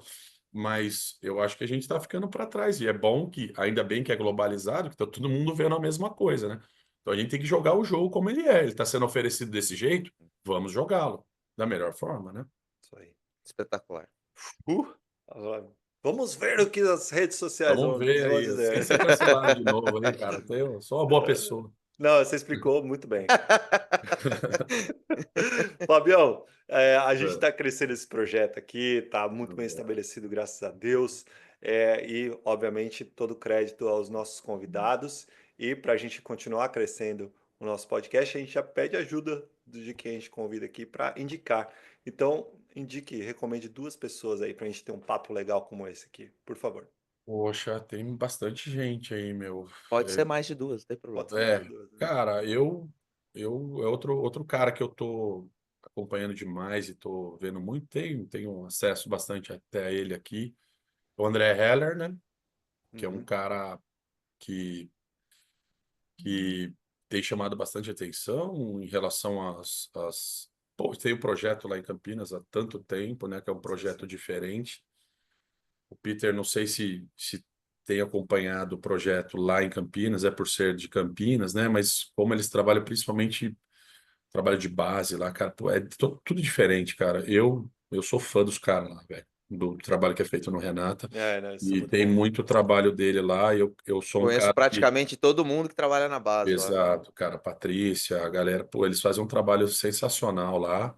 Fui técnico da Pat Olha que e legal, cara. supervisor de estágio do Vini. Ó, Olha os como eu tô dois. velho, eu vi. O Vini vai te dar Não, um mas curso, cara, um mas dos ó, primeiros. os dois são muito bons profissionais e assim, o que eu mais fico empolgado e feliz assim, que meio que com toda humildade eu falo isso, meio que é uma continuação do que a gente faz aqui nas escolinhas, né? Todo ano a gente tem um Boa, ou dois meninos que passam lá no Renata, então a maravilhoso. gente está com bastante aluno, atleta lá e eu entendo ser a sequência pedagógica, né, do trabalho de base que a gente faz aqui, uma sequência competitiva lá, entendeu? Então, eu sou fã do André e pelo projeto que ele vai. Outro cara que é sensacional aí, que, poxa, vocês precisam estar logo mais, se precisar eu tento ajudar, é o Bruninho, né, cara?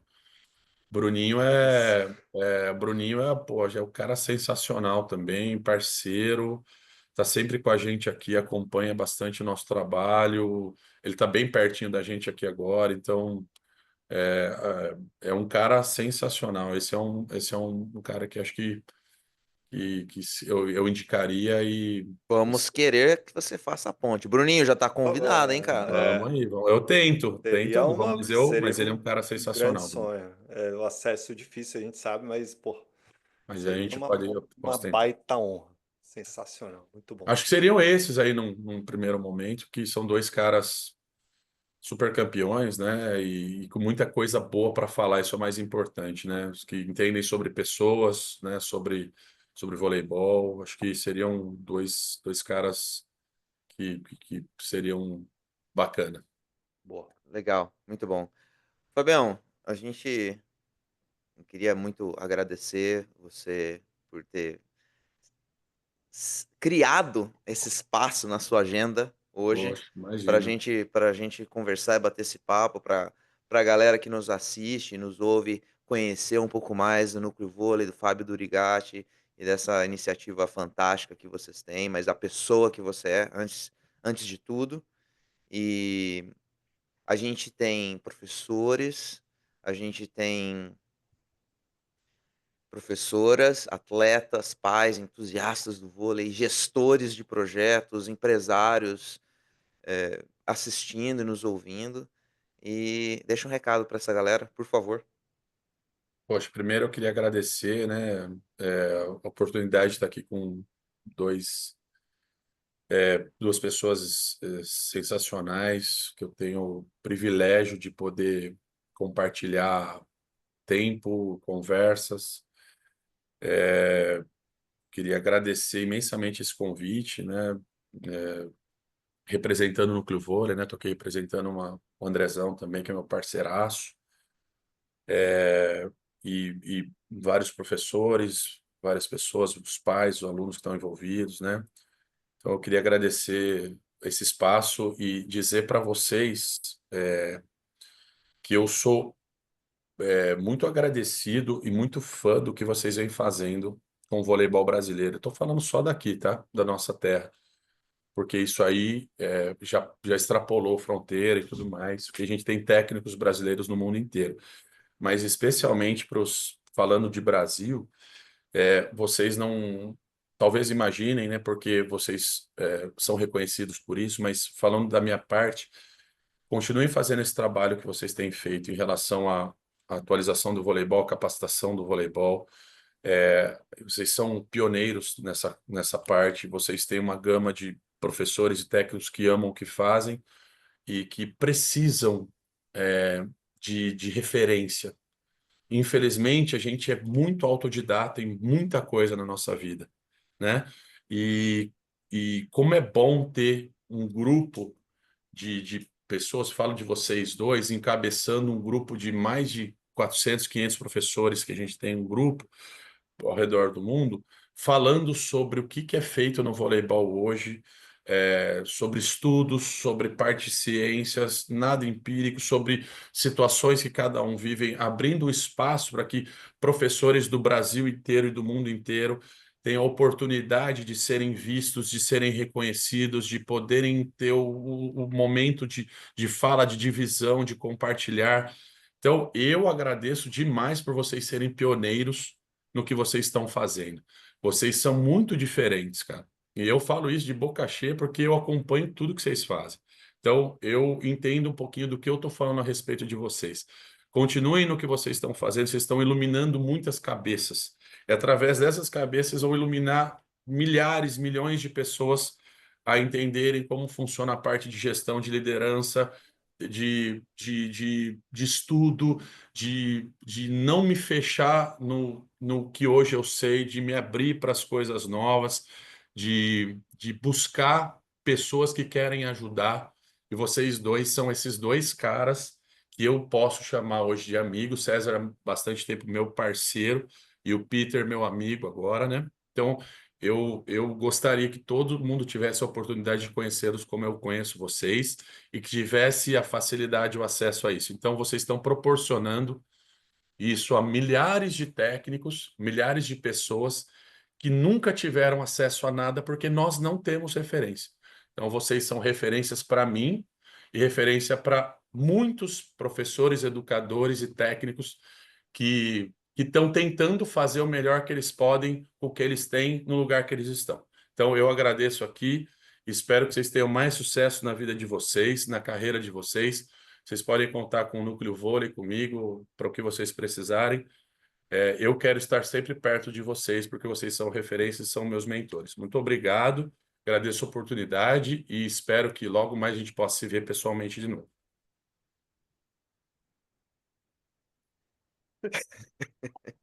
Não dá nem pra falar nada. Eu vou pôr meu óculos aqui, caralho. Dá, velho, não dá. Porra, Fabião, você quebra É nós, isso, cara. caralho. Meu Deus. Disfarça a garganta com Coisa risada. mal. Você pode ter certeza que eu estou falando por muitos aqui, cara. Pode ter certeza. Senhora, você é louco. É, bom, a gente faz, eu acho que eu posso falar isso por nós dois, a gente faz isso porque a gente sempre fala, né, Feijão? Nosso primeiro motivo, ele é egoísta. É A gente quer egoísta, aprender. A gente quer aprender, a gente quer estar perto de pessoas que sabem mais do que a gente. E graças a Deus a gente tem tido essa oportunidade de ouvir pessoas que sabem mais do que a gente, de ouvir os nossos ídolos, né, de estar perto deles. E quando a gente pensou nesse projeto, a gente queria.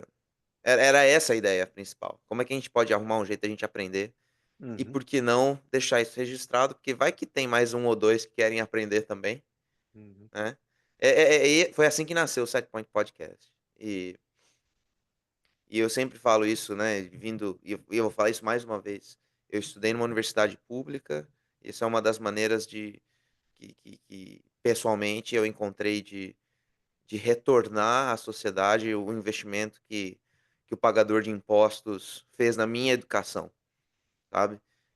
Eu espero realmente que as pessoas, e agora nesse primeiro episódio de 2025, né, que as pessoas, eh, aprendam como a gente aprende com todos vocês, com todos os nossos convidados e é um prazer sempre ter, pessoas como você, Fabião, que antes de serem profissionais espetaculares, não tem como não ver como transparece a pessoa primeiro, né, o people first acho que o Set Point Podcast tem sido pra gente uma uma maneira da gente afirmar que as pessoas vêm primeiro.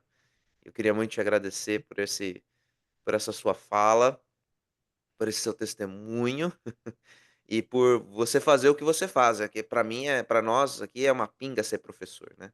Então, obrigado por ser uma pessoa do bem e ser um professor espetacular antes de tudo. Obrigado por estar aqui com a gente hoje, meu. Agradeço. Fico emocionado aí, mas falo de coração e falo por muitos, a honra é minha, né? Eu acompanho vocês desde o começo do projeto. O Cezinho é meu parceiro de vida aí, mentor. Então eu estou feliz demais por vocês, que vocês continuem firmes nessa missão. Não é simples, né? Tem muita coisa contra rolando, mas a gente não se importa com isso, né? A gente quer fazer a diferença mesmo. E vocês estão fazendo a diferença na vida de muitas pessoas. Então, continuem, mais sucesso cada vez mais aí para vocês. Contem comigo para o que vocês precisarem. Pô, Fabião, cara, obrigado, cara, obrigado mesmo, de verdade.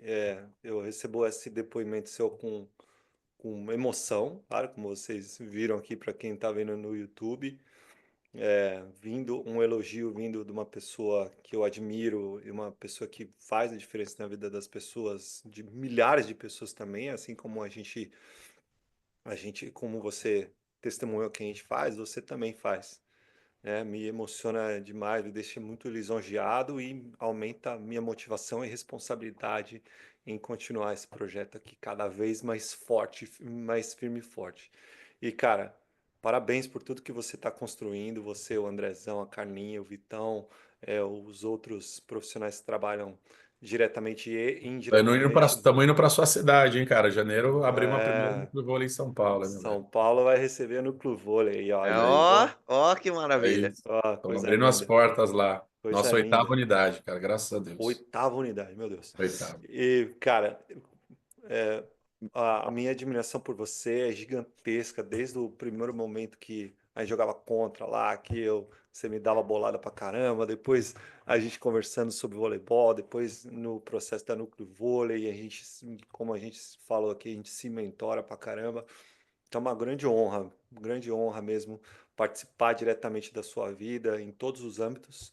E, cara, eu só desejo mais sucesso e em- o César Feijão vai estar sempre ao seu lado, te ajudando aí no que você precisar, crescendo Preciso. a sua escola e a gente ainda vai fazer bastante coisa junto aí. Tenho Vamos deixar certeza isso disso. nas entrelinhas. Tá Deixa aí. bom? Obrigado, meu irmão. Obrigado Beijo. mesmo, cara.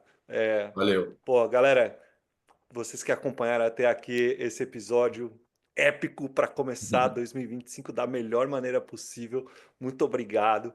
Compartilha, curta esse episódio, manda para todo mundo aí que precisa ouvir essa palavra do Fábio, junto com o que a gente debateu aqui, precisa ser espalhada para todos nós crescermos e aprendermos cada vez mais. E se você, obviamente, quiser vir para os Estados Unidos para investir, trabalhar, morar, acesse o QR Code aqui, entre em contato com o Lucas Negrin e descubra lá uma das... Quantas, Peter Bistotti? 187. 187 maneiras de vir para os Estados Unidos. Tá certo? Então, galera, muito obrigado e a gente se vê a semana que vem. Galera, curta, compartilha, gato, cachorro, papagaio, todo mundo precisa ouvir e assistir esse episódio e não se esqueça de voltar para conferir o próximo. É isso aí, galera. Valeu, até o próximo!